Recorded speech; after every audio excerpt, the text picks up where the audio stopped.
తెలంగాణ ప్రజల ఆశలు ఆకాంక్షలకు అనుగుణంగా పరిపాలన సాగడం లేదన్నారు టీపీసీసీ నేత జానారెడ్డి.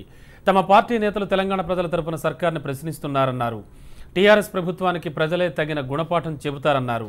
కొత్త జిల్లాల ఏర్పాటును అశాస్త్రీయంగా చేస్తున్నారని, వసతులు చారిత్రక నేపథ్యం దృష్టిలో ఉంచుకుని జిల్లాల విభజన జరగాలని ఆయన అన్నారు.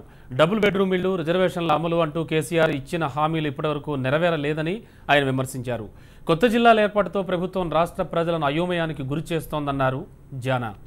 అభివృద్ధిని సాధించలేక దేనికి సంబంధం లేని ఇటువంటి మండలాలు, జిల్లాలో ప్రజల అభిప్రాయం మేరకు పరిపాలనా సౌలభ్యాన్ని కల్పిస్తున్నామని పారదర్శకంగా చూపించేటువంటి ధోరణిని ఆయన గాలికి వదిలేసి కేవలం ఓ కాగితం ఇచ్చి ఆ తర్వాత మేము చేస్తున్నామని చెప్పి ప్రజలను ఒక ఆందోళన పడేయటం, గందరగోళానికి గురి చేయటం, ప్రజాభిప్రాయానికి వ్యతిరేకంగా వివరించటం, ఆ రాజకీయ యొక్క దర్పాన్ని చూపించడం తప్ప ప్రజా అభిప్రాయానికి లేక ప్రజలు ఆశించినటువంటి తెలంగాణ రాష్ట్ర ప్రజల ఆశలకు ఆకాంక్షలకు అనుగుణమైనటువంటి పరిపాలన కాదు అనేటువంటిది అడుగడుగునా మనకు అర్థమవుతుంది.